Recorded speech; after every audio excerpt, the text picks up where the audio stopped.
ओम शांति। 25 अगस्त 2022। बाबा के महावाक्य। मीठे बच्चे, तुम संगम युगी ब्राह्मणों का धर्म और कर्म है ज्ञानामृत पीना और पिलाना। तुम नरकवासी को स्वर्गवासी बनाने की सेवा करते हो। प्रश्न: तुम ब्राह्मणों को कर्मों की किस गुह्य गति का ज्ञान मिला है? उत्तर: अगर बाप का बनने के बाद कभी भी अपनी कर्मेंद्रियों से कोई पाप कर्म किया तो एक पाप का 100 गुना दंड पड़ जाएगा। यह ज्ञान तुम ब्राह्मणों को है, इसलिए तुम कोई भी पाप कर्म नहीं कर सकते हो। अभी तुम ब्राह्मणों का लक्ष्य है सर्वगुण संपन्न बनना, इसलिए तुम अपने अवगुणों को निकालने का ही पुरुषार्थ करो। गीत भोलेनाथ से निराला। ओम शांति। बेहद के बाप का नाम है भोलानाथ। जरूर मनुष्य से देवता बनाने वाला भी वही है। मनुष्य तो सब हैं आसुरी संप्रदाय, वह मनुष्य को देवता बना न सके। उनके लिए ही गाया हुआ है, मनुष्य से देवता किए करत न लागी वार। देवता रहते हैं अमर लोक में, यह है मृत्यु लोक। जरूर बाप आकर मृत्यु लोक में अमर कथा सुनाएंगे, अमर बनाने के लिए। अब मनुष्य से देवता किए करत न लागी वार, यह किसको कहा जाए? जरूर शूद्रों को ही एडॉप्ट करता होगा ना। तो कहेंगे कि शूद्र वर्ण के मनुष्यों को ब्राह्मण वर्ण में ले आते हैं। इतने सभी बच्चे कहते हैं कि हम ब्रह्मा कुमार कुमारी हैं, ब्रह्मा की संतान हैं। प्रजापिता है तो उनको जरूर धर्म के बच्चे कहेंगे। मुख वंशावली हैं तो भी जरूर माता पिता चाहिए ना। मम्मा की भी मुख वंशावली कहेंगे, बाबा की भी मुख वंशावली, तो दादे की भी मुख वंशावली ठहरी। कुख वंशावली का यहाँ नाम ही नहीं। वह कलयुगी ब्राह्मण है कुख वंशावली, और तुम ब्राह्मण हो मुख वंशावली। वह ब्राह्मण तो एक दो का हथियाला बांधते हैं विष पिलाने के लिए, और तुम ब्राह्मण अमृत पिलाने परमात्मा के साथ हथियाला बांधते हो। कितना अंतर है!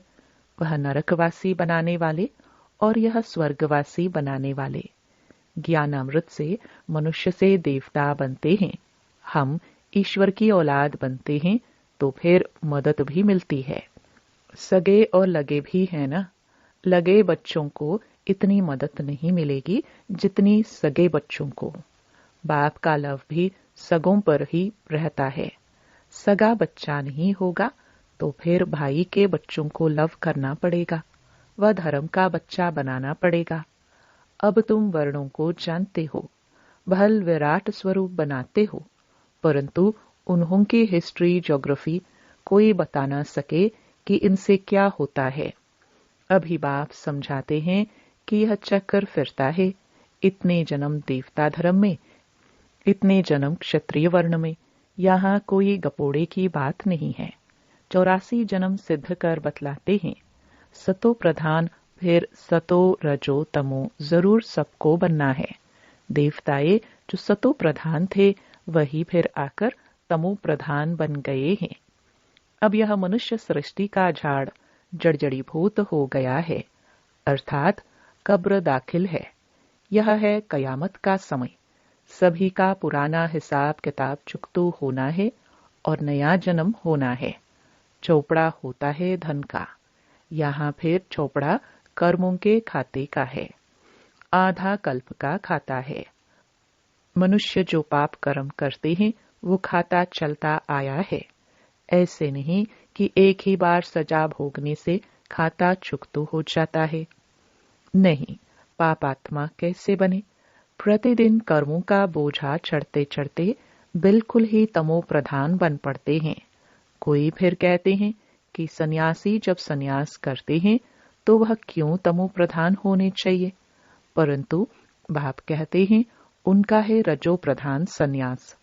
अभी तुमको मिलती है श्रीमत, वह तो हुई मनुष्यों की मत। जैसे लोग कहते हैं कि हम मोक्ष को पाते हैं, परंतु कैसे? सभी एक्टर्स को तो यहाँ हाजिर जरूर रहना है, वापस जा नहीं सकते। गीता में भी बहुत ऐसी बातें लिख दी है। पहली बात है सर्वव्यापी की। अब तुम बच्चों के अंदर है बाप की याद, रचता बाप और साथ में बाप की रचना। सिर्फ बाप नहीं, उनकी रचना को भी याद करना पड़े। अपना धंधा धोरी भी करते हो और साथ साथ मूल वतन, सूक्ष्म वतन, शिव बाबा की बायोग्राफी, ब्रह्मा, विष्णु, शंकर को भी जानते हो। फिर संगम युग के जगदम्बा, जगत पिता को भी जान लिया है। जगदम्बा सरस्वती गाई जाती है। उनके चित्र अनेक हैं। वास्तव में मुख्य एक है जगदम्बा सरस्वती। यह ब्रह्मा व्यक्त है जो अव्यक्त बनता है। अव्यक्त के बाद वह ब्रह्मा फिर साकार महाराजा श्री नारायण बनते हैं। फिर 84 जन्म शुरू होते हैं। अब तुम धंधा धोरी भी करते रहते हो, तो कर्मेंद्रियों से ऐसा कोई पाप कर्म नहीं करना है जो विकर्म बन जाए, नहीं तो सर्वगुण संपन्न बन नहीं सकेंगे। गाते हैं ना कि मुझ निर्गुण हारे में कोई गुण नाही। इस समय है ही झूठ खंड। सच खंड स्थापन करने वाला एक बाप है। इस समय सभी मनुष्य मात्र निधन के बन पड़े हैं। अभी तुम बच्चों में कोई भी अवगुण नहीं होना चाहिए। सबसे पहला अवगुण है देह अभिमान का। देही अभिमानी बनने में बहुत मेहनत है। देह अभिमान के कारण ही और सब विकार आते हैं। अहंकार है पहला नंबर शत्रु। बाप डायरेक्ट कहते हैं कि लाडले बच्चे, देह का अहंकार छोड़ो। मुझे तो देह है नहीं, मैं इन ऑर्गन्स द्वारा आकर बतलाता हूं। तुम इन ऑर्गन से सुनते हो और समझते हो। अब बेहद का बाप मत देते हैं कि मुझे याद करो तो तुम्हारे विकर्म विनाश हो जाए। कोई भी ऐसा पाप कर्म नहीं करो जो बदनामी हो और पद भ्रष्ट हो जाए। बाप कहते हैं, बच्चे, तुम्हें कोई भी राजयोग सिखलाए स्वर्ग का मालिक बना नहीं सकते। अब बाप तुमको सच समझाते हैं। तुम सत के संग में बैठे हो, सच सुनने और सचखंड का मालिक बनने के लिए। उनका नाम ही है ट्रुथ, सच्चा ज्ञान सागर। यह तो बाप कहते हैं कि मैं ज्ञान का सागर हूं। ज्ञान सागर से तुम ज्ञान नदियां निकलती हो। वह नदियां तो पानी के सागर से निकलती हैं। वह पतित पावनी कैसे कहलाई जा सकती? पतित पावन तो परमात्मा होगा ना, जो ज्ञान का सागर है। वह गंगा सारी दुनिया में थोड़ी जाएगी। यह तो बेहद के बाप का ही काम है। तो तुम शूद्र से ब्राह्मण बनते हो।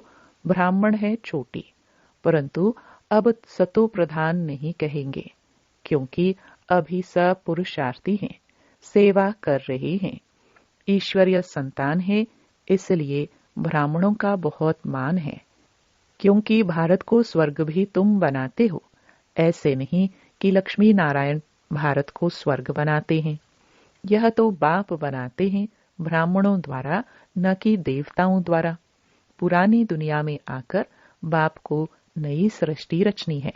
बेहद के बाप ने नया मकान स्वर्ग बनाया। नई चीज को पुराना तो होना ही है। लौकिक बाप भी नया मकान बनाते हैं तो जरूर पुराना होगा। ऐसे नहीं कि बाप ने पुराना किया। सतो प्रधान से तमो प्रधान हर चीज जरूर बनेगी। वैसे ही सारी सृष्टि भी नई से पुरानी होगी जरूर। अब देह के सब धर्म आदि छोड़ो, अपने को आत्मा समझो। बाप सभी बच्चों के लिए कहते हैं कि अब खेल पूरा होता है, अब घर चलना है। भूल तो नहीं गए हो? मैं तुमको सहज राजयोग सिखलाने आया हूं। हम 5000 वर्ष पहले भी मिले थे। मैंने तुमको राजयोग सिखलाया था, याद है ना? भूल तो नहीं गए हो? मैं कल्प कल्प तुमको आकर बादशाही देता हूँ। तुमको कौड़ी से हीरे जैसा बनाता हूँ। बच्चे कहते हैं, बाबा, इस चक्कर से छूट नहीं सकते? बाप कहते, नहीं, यह सृष्टि चक्र तो अनादि है। अगर चक्र से छूट जाए फिर तो दुनिया ही खत्म हो जाए। यह चक्र तो जरूर फिरना है। मैं फिर से आया हूँ। कल्प कल्प कल्प के संगम युगे आता ही रहता हूँ। उन्होंने सिर्फ युगे युगे लिख दिया है। कहते भी हैं कि पतित पावन आओ, पावन बनाओ, सुख धाम में ले चलो। पतित दुनिया में तो दुख ही दुख है। अच्छा, मेरे पास तो 2 धाम है, कहाँ चलेंगे? बाप कहते हैं, सुख धाम में तो बहुत सुख है, और मुक्ति धाम में जाएंगे तो भी पाठ में तो आना जरूर है, परंतु जब स्वर्ग पूरा हो जाएगा तब उतरेंगे, स्वर्ग में नहीं आएंगे। क्या तुमको स्वर्ग की इच्छा नहीं है? तुम नरक में माया के राज्य में ही आना चाहते हो। उस समय भी पहले सतो होगा, फिर रजो तमो होगा। जो पवित्र आत्मा आती है वह पहले दुख पा न सके, आने से ही थोड़े ही पाप करेंगे, परंतु आत्मा को सतो रजो तमो से पास करना है। इस चक्र को भी समझना है। अभी तुम फाइनल अवस्था में नहीं जा सकेंगे। स्कूल में भी 12 मास के बाद इम्तिहान फाइनल होता है ना। अंत में तुम्हारी अवस्था परिपक्व होगी, बहुत वृद्धि को पाएंगे। कितने सेंटर्स खुले हैं। सेंटर्स के लिए तो बहुत कहते हैं, परंतु टीचर्स इतनी तैयार नहीं है। फर्स्ट क्लास शिफ्ट होती है अमृत वेला। कोई सवेरे नहीं आ सकते हैं तो लाचारी हालत में शाम को भी आवे। स्कूल में भी अभी 2 बार शिफ्ट होती है। अच्छा, बच्चों ने समझा। बाप अभी सेंटर्स के बच्चों को समझा रहे हैं। बच्चे, रात को अपना रोज पोतामेल निकालो। तो आज हमारा रजिस्टर खराब तो नहीं हुआ, कोई भूल तो नहीं की? फिर बाप से माफी लेनी चाहिए। शिव बाबा, हमको माफ करना। आप कितने मीठे हो। भगवान कहते हैं कि मैं तुमको मास्टर भगवान भगवती बनाता हूँ स्वर्ग का, तो मेरी आज्ञा मानो ना। नंबर 1 फरमान है कि देही अभिमानी बनो, विकार में मत जाना। यह महा दुश्मन है। इन पर जीत ना पाई तो पद भ्रष्ट हो, कुल कलंकित बन जाएंगे। माया बड़ी प्रबल है। लड़ाई है दीवे और तूफान की। इसमें तो बहादुरी दिखानी पड़े। हम बाप के बने हैं, फिर यह माया कैसे विघ्न डाल सकती है? हाँ, तूफान तो मचाएगी, परंतु कर्मेंद्रियों से कभी कोई विकर्म नहीं करना है। बहुत ऊंच पद मिलता है ना, कुछ ख्याल भी करो। तुम किसको कहेंगे कि हम नर से नारायण बनने के लिए पढ़ते हैं, तो सब हंसी उड़ाएंगे। यहाँ तो धारणा चाहिए। यहाँ तुमको पक्का करना है कि मैं तो आत्मा हूँ, आत्मा हूँ, तब ही सतो प्रधान बन बाप के पास जाएंगे। फिर बाप स्वर्ग में भेज देंगे। अच्छा, मीठे मीठे सिखिलदे नंबरवार पुरुषार्थ अनुसार बच्चों प्रति बाप दादा का याद प्यार और गुड मॉर्निंग। रूहानी बाप की रूहानी बच्चों को नमस्ते। धारणा के लिए मुख्य सार। पहला, अपना रजिस्टर खराब ना हो, इसका ध्यान रखना है। बाप की आज्ञामान देही अभिमानी बनना है। कर्मेंद्रियों से कोई भी भूल नहीं करनी है। दूसरा, सर्वगुण संपन्न बनने के लिए कर्मेंद्रियों से ऐसा कोई पाप कर्म न हो जाए जिसका विकर्म बन जाए। पुराना हिसाब किताब चुकतू करना है। वरदान, अपने भाग्य की स्मृति से सदा खुशी में डांस करने वाले खुश नसीब भव। अमृत वेले से रात तक आप ब्राह्मण बच्चों को जो श्रेष्ठ भाग्य मिला है उस भाग्य की लिस्ट सदा सामने रखो और यही गीत गाते रहो, वाह मेरा श्रेष्ठ भाग्य, जो भाग्य विधाता ही अपना हो गया। इसी नशे में सदा खुशी की डांस करते रहो। कुछ भी हो जाए, मरने तक की बात भी आ जाए, लेकिन खुशी नहीं जाए। शरीर चला जाए कोई हर्जा नहीं, लेकिन खुशी नहीं जाए। स्लोगन: हर्षित मुख रहना है तो साक्षीपन की सीट पर बैठ दृष्टा बनकर हर खेल को देखते चलो। दादी प्रकाशमणि जी के 15वें स्मृति दिवस पर उनके अनमोल महावाक्य। संपन्नता व संपूर्णता के समीपता की निशानियां। 1. आत्मा जितना संपन्न बनती जाएगी उतना मनसा वाचा कर्मणा में कोई भी सूक्ष्म विकार नहीं रहेगा। उन्हें संपूर्णता की मंजिल समीप दिखाई देगी। 2. मन वचन कर्म से सदा अहिंसक रहेंगे, कभी किसी को न दुख देंगे न दुख लेंगे। जब दुख देना और दुख लेना समाप्त हो जाता है तब संपूर्णता समीप आती है। 3.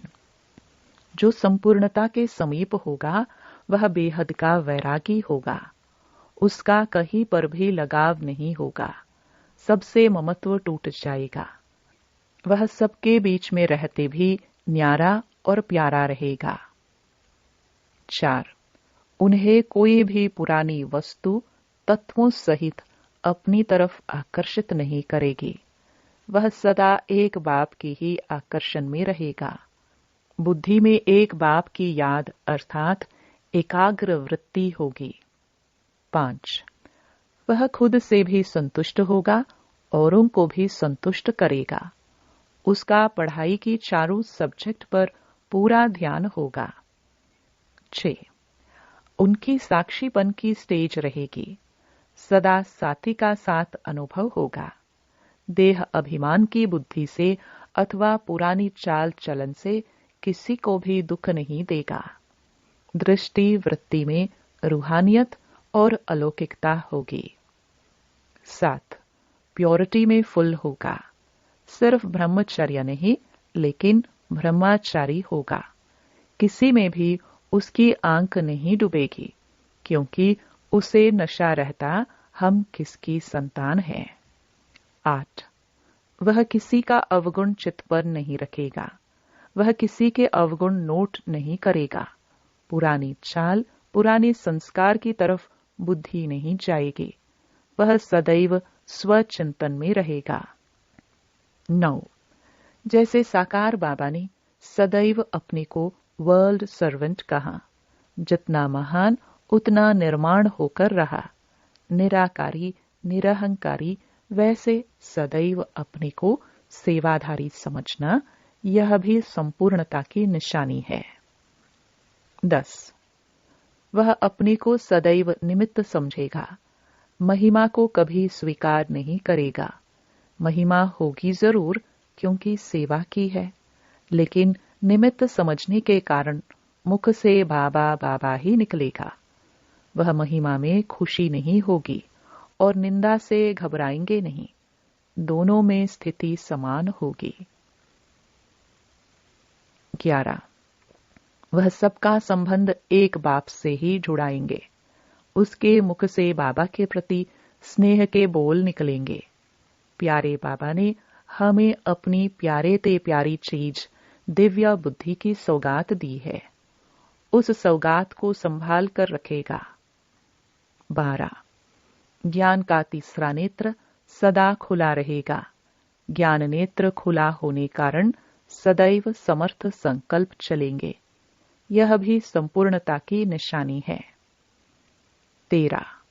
उसका हर कर्म श्रीमत प्रमाण होगा। श्रीमत में कभी मनमत मिक्स नहीं करेगा। दिव्य बुद्धि के आधार पर हर कर्म होता रहे, यह भी संपूर्णता की निशानी है। 14. वह आज्ञाकारी वफादार होगा। एक बल एक भरोसा, सर्व संबंध एक से, किसी तरफ भी झुकाव नहीं। ऐसा लगाव झुकाव से मुक्त होगा। 15. उन्हें कोई भी परिस्थिति नथिंग न्यू लगेगी। 5000 वर्ष की बात ऐसे अनुभव होगी जैसे यह तो कल की बात है। अच्छा, ओम शांति।